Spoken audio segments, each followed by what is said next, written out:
In my previous video, we tested to see if the base model Mac Mini is any good at editing when using the free version of DaVinci Resolve. And it was. Definitely watch that video first if you want to see the general timeline performance of these Mac Minis. But a lot of you had questions.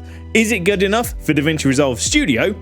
And how does it compare to the M4 Pro version of the Mac Mini? Well, I've got one of those here, so we're going to do a bit of a comparison and see how they both perform in DaVinci Resolve Studio. Plus, I've thrown in my own M3 MacBook Pro just for a bit of a comparison as well. So I've set up a few demonstrations just to give you a rough idea of how all of this thing works, and we're going to do some render kind of timelines as well, so you've got some direct numbers to compare. So let's jump into DaVinci Resolve and start off with a nice, simple comparison. Oh, and before I forget, all of the live demonstration stuff is being recorded on the base model M4. So let's open Resolve and get into it. And it is this. It's an 8-minute vlog. All of this footage right here is 264, 10-bit, 422, 25, and it's 4K. The timeline is 4K. We're not using any proxies. And let's just make sure the playback is set to full resolution. And generally, the timeline performance for this is really quite nice. It's quite a simple project. We haven't done too much. We've just cut things up. There's no color grading because I actually shot it with a LUT kind of baked in. We are using a small amount of studio features because I have this nice track here, but I wanted to get rid of the vocals. So this has no voice. So we're using the music remixer. And anyone that's ever used the music remixer, it can start to chug things up a little bit, but this is working really quite nicely. Now, there's a tiny amount of delay when moving the playhead, like the tiniest amount, but that is being caused by this. If we delete that, it's actually much snappier, and we can come in and we can delete things, and it's all quite nice. If we undo all of that, it still is pretty snappy. There's just a tiny difference, but it's pretty solid. And the performance on the Pro is not noticeably better. To be honest, they're pretty much identical in that regard. Now, I ran off some exports of this project. The M4, the base model, did that project in 2 minutes and 11 seconds.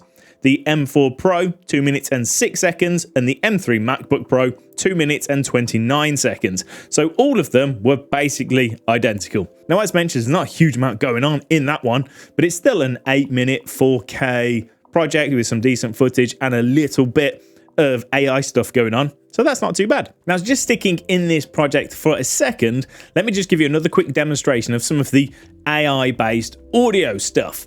So on this timeline here, we've got audio 1. This has got all my vocals. Let's just go and enable the dialogue separator, which allows you to knock down the background and the ambience and bring up the voices and mute different things. And this historically has caused a bit of delay. So let's just see how that plays. So, long story short, yeah, this is my... There's a tiny pause now when you move your playhead as it's kind of rethinking, but we're still getting 25 frames. We can still move around this timeline pretty quickly. We can start to ripple delete things and it will close those gaps without too much of an issue. Slight delay, but nothing too major. And it's not doing too bad of a job. In a lot of these areas, we do have the music remixer on. And of course, now we have that dialogue separator over the entire track. If we were to select some audio here as well, and then let's turn on the voice isolation as well. So we've got all three going on. Hit play. It's still doing 25. There's that tiny pause as we move our playhead. But overall, still pretty solid. And here's doing the exact same thing on the M4 Pro version, and it's pretty much the same. All of these devices, the M4 line, they all actually have the same size neural engine. It's a 16-core neural engine. So a lot of these kind of AI-based effects which use those neural engine stuff will probably be very similar. There may be some slight differences, but it's mostly going to be down to kind of the CPU and the GPU rather than the neural engine itself, because they're all the same. Right, let's open a slightly bigger project. This is my DaVinci Resolve 19.1 update video, and once again, everything's 4K. I've got some 4K screen capture stuff, and my main footage is 4K. Once again, it's all 264, 10-bit, 422, 30, 4K, yada, yada, yada. No proxies, nothing else going on there. And this project, I actually edited and cut and published on that base model M4. And again, really snappy, I had no issues putting this together. It's really quite good. It doesn't use a huge amount of studio-only effects. Once again, there's a tiny bit of magic mask going on at the beginning. Now, the reason we're looking at this project, though, is because I used lots... Oh... That fell down. So the reason we're looking at this project, though, is because it does have a lot of titles going on. So this bit here, for example, we've got this new generator, fusion generator going on, and we've also got some nice titles by MotionVFX. Now, this does run. It will get through, but you'll get about double the FPS running this on the M4 Mac Pro.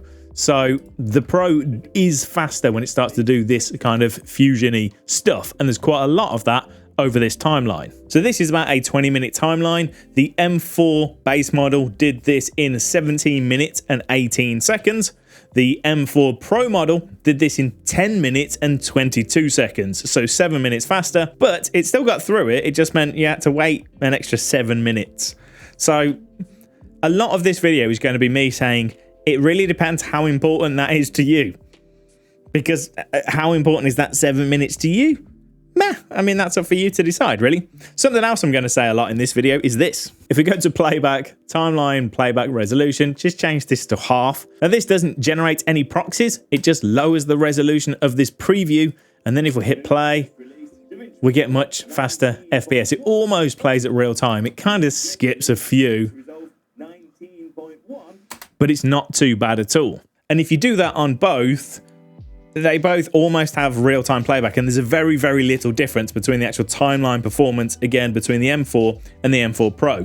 When you render, you'll still have that 7-minute difference, but on the actual editing side of things on the timeline, yeah, not much in it, really. Right, now before we jump into the next one, I just need to let you know that this video's sponsor, MotionVFX, are having a site-wide 30% off sale. But it's for a limited time only. This is only available up to the 4th of December. All of the Fusion titles you've seen in any of these demo projects are, of course, from MotionVFX, and all of the split screens, graphs, transitions, and titles in this very video are also from MotionVFX. And they've got a wide range of plugins available for DaVinci Resolve, like this M Presentation plugin, which contains everything you need to create top quality presentations in no time. Or if you're into the clean Apple aesthetic, why not check out the M Keynote plugin, which contains over 100 simple, essential assets. To check out the range of MotionVFX plugins for DaVinci Resolve, simply click on that link down in the description below. And then to get that 30% off, just use the code BW30 at checkout. BW30, 30% off. You've got until the 4th of December. Job done. Right, let's crack on. Now, sticking with titles and Fusion-y stuff, Fusion does start to step ahead. Now, I downloaded the Fusion spaceship example you can actually get from Blackmagic. I didn't know this existed until someone tagged me on Twitter. And this is an entire project, so you have to run this in the standalone version of Fusion rather than within Fusion within DaVinci Resolve itself. But it's a good indicator just to show you how Fusion works on these different devices. It also uses very, very little memory. I checked this, it was only using a couple of gigs worth of RAM, unified memory, so that isn't a limiting factor in this test. The M4 base model came out at 45 minutes and 50 seconds. The M4 Pro, 27 minutes and 28 seconds. The M3 MacBook, 50 minutes and 45 seconds. Obviously, that's over a big extended render. If it's just a few titles on the timeline, you're not going to notice that much of a difference. Right, now let's jump into some of the individual, smaller, sort of studio-only effects. I've set up a really simple timeline. We're just going to apply some of these effects and see how they play back in real time. Now, the footage I've used for this is just standard 4K stuff I found on the internet. Now, the reason I'm doing that is so you can download it for yourself. So in the description below, there are a handful of links to all of the footage I'm about to use for this real-time demonstration. So if you've got Studio installed, you can create your own timeline that looks very similar to this and apply the same effects and do some comparisons for yourself. We're going to kick things off with magic masks. So I've got this simple footage here. It is 4K, don't know what the codec is, H.264, something or other, 4K, yada, yada, yada. We are not using any proxies, and just to make sure, let's put this back to full. That's good to go. Now, if we jump onto the color page, we're just going to jump straight down to the magic masks. No messing around. Give this a bit of a squiggle. We're going to keep it on faster, just because it's a bit easier. Put the overlay on. That's picked that up already. And we're going to track.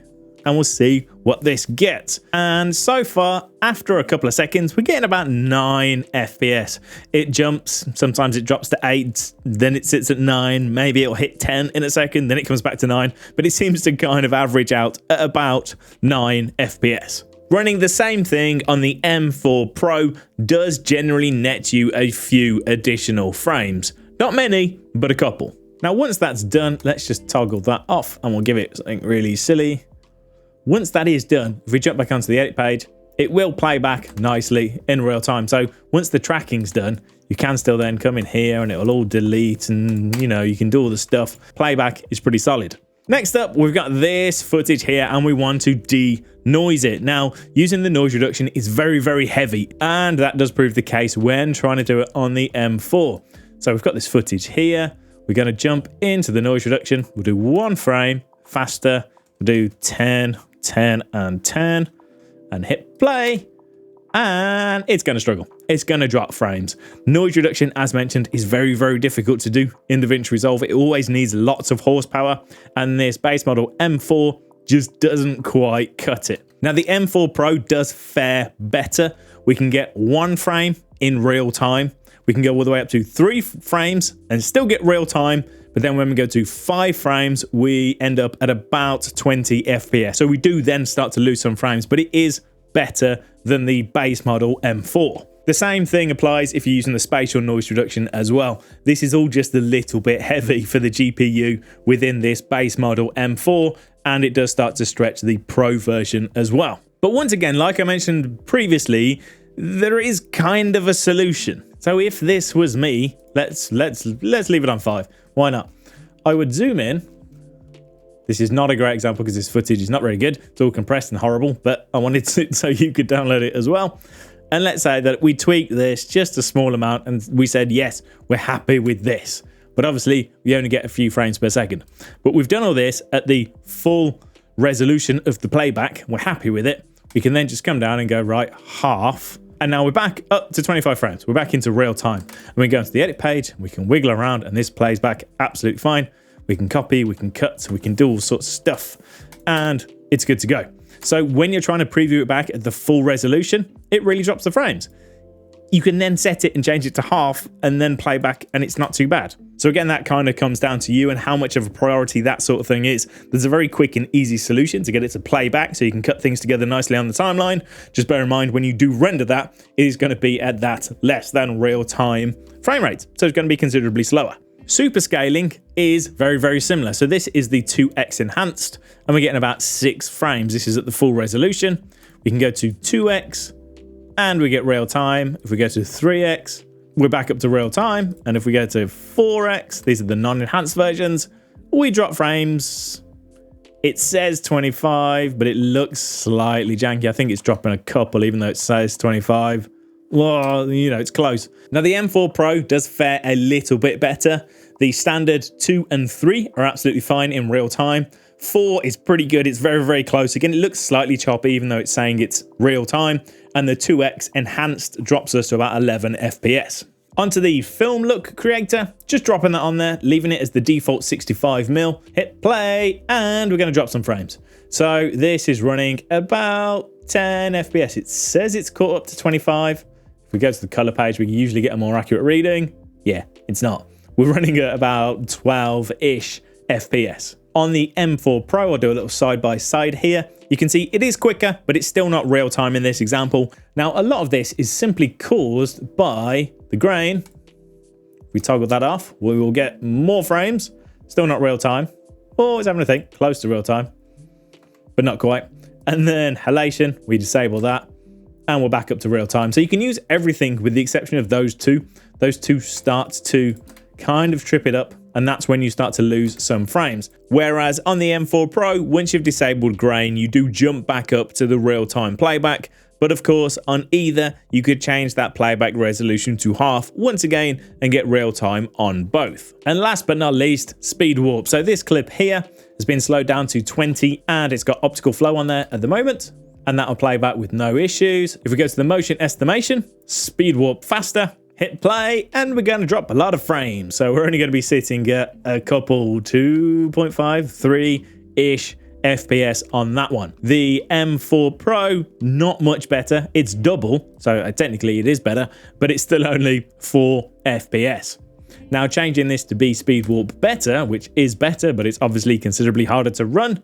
We hit play on this one, and we're going to be sitting 1.5, 2 FPS on that one. Once again, the M4 Pro being twice as fast, but still only getting us about 2 or 3 frames. Now, all of those, especially the DeNoise, SuperScale, the speed warps, that sort of thing, are super GPU heavy. It was only kind of recently with the 40 series and when DaVinci Resolve got a little bit faster that you could do a lot of those things in real time with a big, fat, chunky, powerful GPU. And the Mac Mini is about the same size as a side salad. So there you go. But anyway, that's using those sorts of things over really short clips. Let's give you a real world example as well. So this is one of the videos I created for my YouTube channel. There's quite a bit of effects, there's quite a bit of fusion going on in here. We do lots of sort of cutaways with backgrounds and pop-ins and arrows and titles and all that sort of stuff. But there's 2 versions of this. So what I quite often like to do is to apply a bit of halation to my videos just to make my sign and my lights kind of pop. So this version doesn't have the halation enabled, whereas this version does. And as you would imagine, we struggle to get real-time playback. The solution, when if I was editing this, would be to set it to half, and then it would be absolutely fine. But that is going to have an impact when it comes to the render times. And indeed, it does. With the halation enabled, the M4 Mini jumps up another 10 minutes. That took 25 minutes and 3 seconds. The M4 Pro, 14 minutes and 1 second. And the M3 MacBook Pro, 19 minutes and 26 seconds. Right, moving on, let's talk subtitles and transcriptions. So we're back on this big long 19.1 video, and we're simply going to go to timeline, create subtitles from audio. We'll leave those as they are and hit create. It's going to blast through this timeline and create us some subtitles. And this is going to create these at about 12 and a half. I got about 12.5, 12.7 ish times real speed. So it's going to do this 20-minute timeline in just over a minute, about a minute and a half ish. The M4 Pro, marginally quicker, but kind of within margin of error, to be honest, 13 times, so a teeny bit quicker.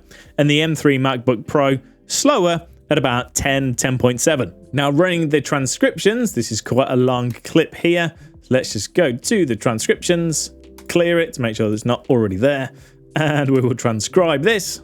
Now the transcriptions usually a little bit quicker than the subtitles, and I've got about 14.5 at this minute. It generally kind of jumps up a little bit. In the tests I've done, I averaged it out at about 14.9, somewhere between 14 and 15 times real speed. The M4 Pro, again, just slightly quicker. I got that at about 15.5 to 16-ish, and the M3 MacBook Pro, 13.5 to 14-ish. Nice and specific-ish.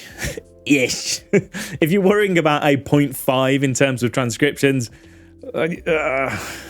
yeah.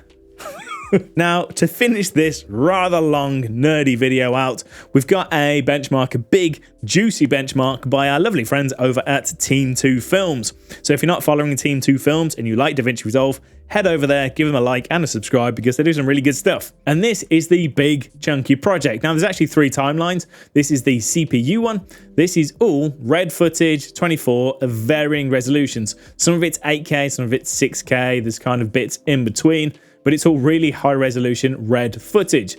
Playback is at full.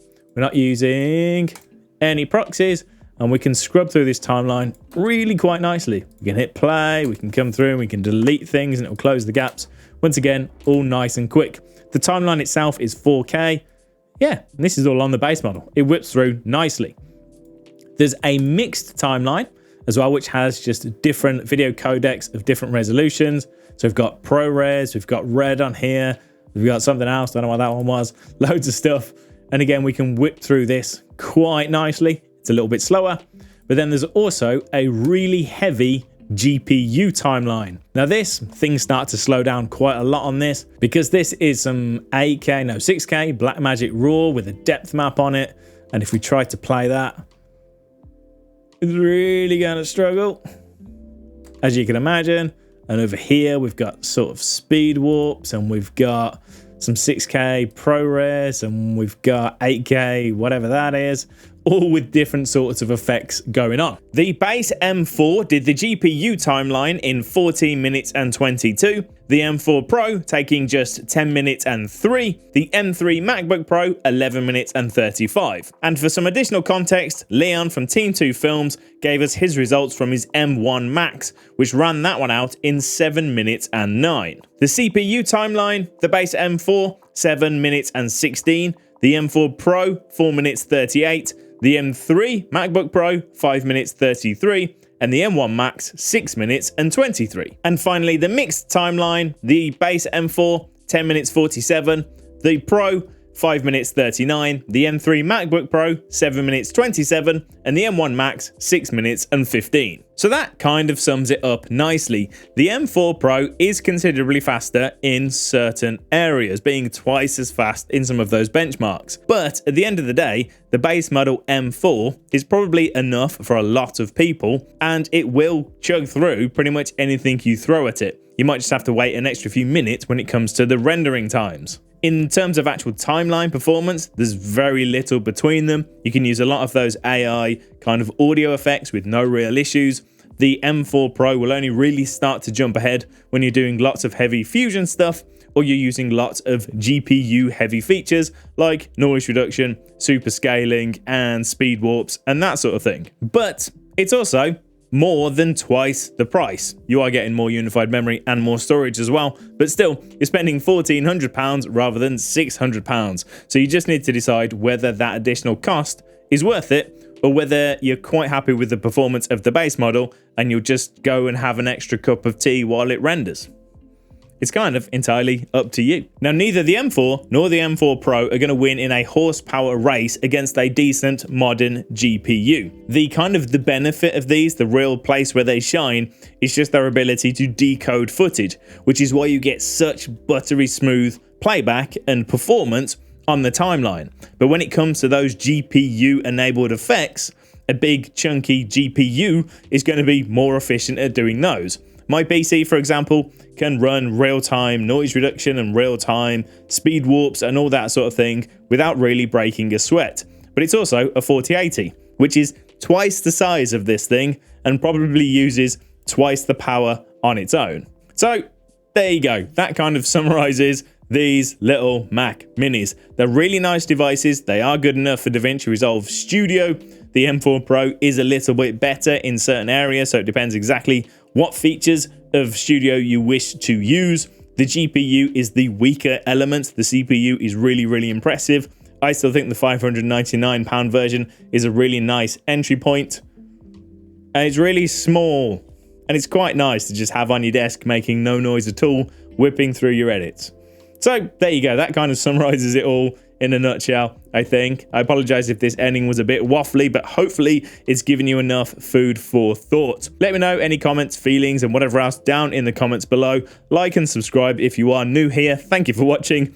I'll see you next time. Bye.